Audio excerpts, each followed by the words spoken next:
स्वागत है। आज हम आर्टिफिशियल इंटेलिजेंस मतलब एआई और ये जो इंटेलिजेंट एजेंट्स होते हैं उनकी दुनिया में जरा गहराई से उतरेंगे। हमारे पास कुछ स्टडी नोट्स हैं, कुछ लेक्चर के हिस्से भी हैं, तो देखते हैं इनसे क्या खास बातें निकलती हैं। मकसद मतलब मिशन सीधा है, समझना कि एआई असल में है क्या, ये एजेंट्स कैसे काम करते हैं, क्यों इनका तर्क संगत होना जरूरी है, और आजकल की एआई जिसे नैरो एआई कहते हैं और जो भविष्य की सोच वाली एआई है एजीआई, उनमें फर्क क्या है। बिल्कुल। और हाँ, ये सब कारोबार के लिए क्यों मायने रखता है, इस पर भी बात करेंगे। स्रोत तो एकेडमिक नोट्स हैं, तो चलिए शुरू करते हैं। एआई की कई परिभाषाएं हैं, पर एक जो बिजनेस के लिहाज से काफी काम की लगती है। हाँ, कौन सी? वो ये कि एआई इंटेलिजेंट एजेंट्स को समझने और बनाने का विज्ञान है। मतलब ऐसे एजेंट्स जो अपने माहौल को समझें और ऐसे काम करें जिससे उनकी कामयाबी की उम्मीद सबसे ज्यादा हो। सही। यहीं ये पहला सवाल आता है, ये एजेंट ये है क्या चीज आखिर? हाँ, देखिए ये अच्छा सवाल है।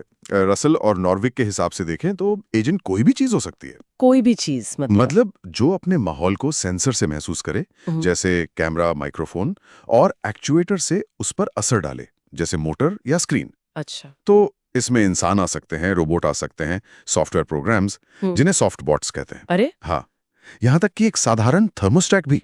थर्मोस्टेट भी? कमाल है। जी हाँ। ये अपने माहौल से जानकारी लेते हैं, इसे परसेप्ट कहते हैं। और जो भी जानकारी अब तक मिली है, मतलब परसेप्ट सीक्वेंस, उसके आधार पर फैसला लेते हैं। अच्छा, तो ये परसेप्ट सीक्वेंस के आधार पर काम करते हैं। लेकिन इन एजेंट्स में सबसे खास बात क्या है? आपने कहा तर्कसंगत होना, ये रैशनल होना इतना जरूरी क्यों है? देखिए, तर्कसंगतता या रैशनैलिटी का मतलब है जो भी जानकारी और ज्ञान आपके पास है, उसके आधार पर लगातार वो काम करना जिससे सबसे अच्छे नतीजे की उम्मीद हो। सबसे अच्छे नतीजे की उम्मीद। हाँ, ठीक है। हाँ, ये नहीं है कि एजेंट सब कुछ जानता हो, सर्वज्ञ हो, नहीं। अच्छा। ये है अनिश्चितता में, मतलब जब पूरी जानकारी ना हो तब सबसे बेहतर फैसला लेना। समझ गए। और कोई एजेंट कितना तर्कसंगत है, ये 4 बातों पर निर्भर करता है। पहला, उसका प्रदर्शन कैसे मापा जा रहा है, मतलब सक्सेस क्या है उसके लिए। ठीक। दूसरा, उसे माहौल के बारे में पहले से क्या पता है। तीसरा, वो क्या-क्या काम कर सकता है। और चौथा, उसे अब तक क्या जानकारी मिली है, यानी वही परसेप्ट सीक्वेंस। और हाँ, तर्क संगतता के अलावा स्वायत्तता भी जरूरी है, मतलब अपने दम पर काम करना। हाँ, ऑटोनॉमी। प्रतिक्रियाशीलता यानी रिएक्टिविटी, माहौल के बदलाव पर तुरंत रिएक्ट करना। और सक्रियता मतलब प्रोएक्टिवनेस, लक्ष्य पाने के लिए खुद पहल करना, ये सब जरूरी गुण है।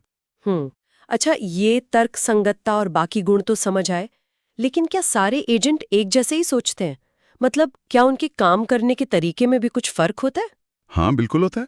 उनके फैसले लेने की प्रक्रिया कितनी जटिल है, इस आधार पर अलग-अलग तरह के एजेंट आर्किटेक्चर होते हैं। जैसे?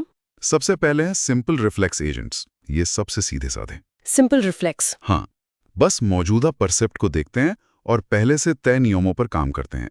कंडीशन एक्शन रूल्स कहते हैं इन्हें। अगर ऐसा हो तो वैसा करो। अच्छा, जैसे कोई हॉट प्लेट छूने पर हाथ हटा लेना। बिल्कुल वैसा ही, लेकिन ये तभी ठीक काम करते हैं जब माहौल पूरी तरह साफ साफ दिख रहा हो। ओके, और फिर आते हैं मॉडल बेस्ड रिफ्लेक्स एजेंट्स। ये थोड़े ज्यादा होशियार। Model based? हाँ, ये दुनिया का एक अंदरूनी मॉडल या कह लें नक्शा बनाकर रखते हैं अपने दिमाग में। अच्छा, एक इंटरनल मॉडल। जी, इससे उन्हें वो चीजें समझने में मदद मिलती है जो सीधे सीधे दिख नहीं रही। मतलब ये आंशिक रूप से दिखने वाले माहौल में बेहतर काम कर पाते हैं। ठीक है, और इसके बाद हैं गोल बेस्ड एजेंट्स। ये अपने लक्ष्यों को ध्यान में रखते हैं। गोल बेस्ड मतलब लक्ष्य आधारित? हाँ, ये सोचते हैं कि मुझे कहाँ पहुंचना है और फिर वहां तक पहुंचने के लिए कामों की योजना बनाते हैं। जैसे जीपीएस आपको रास्ता बताता है। हाँ, प्लानिंग करते हैं, समझ गए। फिर आते हैं यूटिलिटी बेस्ड एजेंट्स।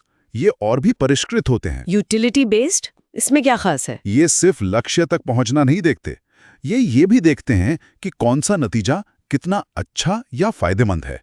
मतलब अलग अलग स्थितियों की वांछनीयता को मापते हैं। वांछनीयता? डिजायरेबिलिटी? हाँ, इसके लिए वो एक यूटिलिटी फंक्शन इस्तेमाल करते हैं और उस एक्शन को चुनते हैं जिससे सबसे ज्यादा अपेक्षित यूटिलिटी मिले।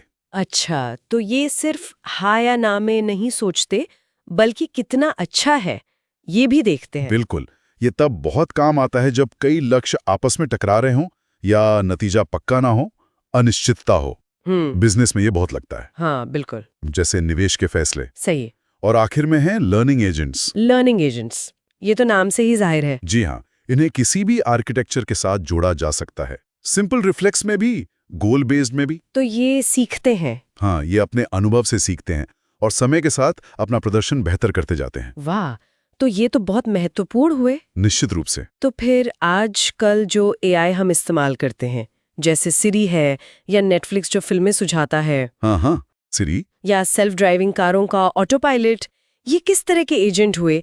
क्या ये सिंपल है या मॉडल बेस्ड या कुछ और? देखिए, ये जो उदाहरण आपने दिए, Siri, Netflix, spam filter, Tesla autopilot, ये सब असल में काफी जटिल हाइब्रिड एजेंट हो सकते हैं। मतलब इनमें कई तरह के आर्किटेक्चर का मिश्रण हो सकता है। Hybrid, okay. हाँ, लेकिन महत्वपूर्ण बात यह है कि ये सभी नैरो एआई की श्रेणी में आते हैं। नैरो एआई यानी वीक एआई। जी, वीक एआई भी कहते हैं। इन्हें खास तयशुदा काम करने के लिए ही डिजाइन किया गया है। सिरी सवालों के जवाब दे सकती है, नेटफ्लिक्स फिल्में सुझा सकता है, लेकिन वो अचानक से खाना पकाना नहीं सीख सकता। हाँ, वो अपनी डोमेन तक ही सीमित है। बिल्कुल। अब जो आप स्ट्रॉन्ग एआई या एजीआई की बात कर रही थी, हाँ, आर्टिफिशियल जनरल इंटेलिजेंस, वो तो एक काल्पनिक भविष्य की एआई है। ऐसी एआई जिसमें इंसानों जैसी सोचने समझने की क्षमता हो, जो किसी भी तरह का काम सीख सके, समझ सके। मतलब जैसे इंसान सीखते हैं। हाँ, लगभग वैसा ही। पर ऐसी एआई अभी हकीकत में मौजूद नहीं है। ये अभी विज्ञान कथाओं में ज्यादा है। अच्छा, तो अभी हम नैरो एआई के दौर में हैं। बिल्कुल। और ये जो एआई के 5 स्तंभ माने जाते हैं, इंटेलिजेंस, रीजनिंग यानी तर्क, लर्निंग यानी सीखना, परसेप्शन यानी समझ, और प्रॉब्लम सॉल्विंग यानी समस्या समाधान। हाँ, ये 5 पिलर्स। हाँ, ये सब इन तर्क संगत एजेंटों को बनाने के लिए ही जरूरी है।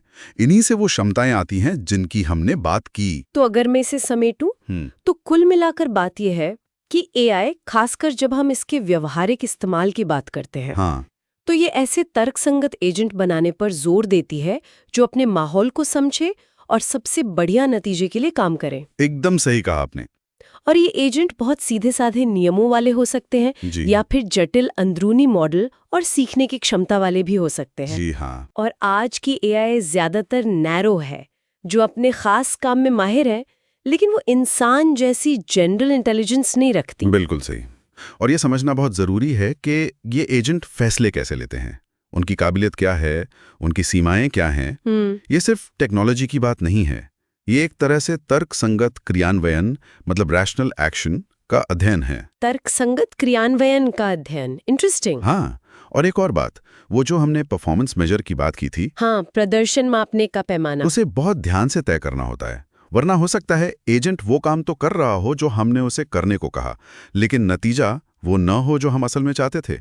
मतलब वो सही काम कर रहा है या नहीं, ये पक्का करना जरूरी है। बिल्कुल, ये एक बहुत जरूरी बात है। अच्छा, तो आज की बातचीत से एक सवाल जरूर मन में उठता है। हाँ, पूछिए। जैसे जैसे ये तर्क संगत एजेंट ज्यादा स्वायत्त, ज्यादा ऑटोनोमस होते जा रहे हैं और ज्यादा मुश्किल फैसले खुद ले रहे हैं, तो इसका हम इंसानों की अपनी स्वायत्तता पर, हमारे अपने फैसले लेने के तरीकों पर क्या असर पड़ेगा? ये एक सोचने वाली बात है ना? हाँ, ये वाकई एक बहुत बड़ा और दिलचस्प सवाल है। भविष्य में इस पर और विचार करने की जरूरत होगी।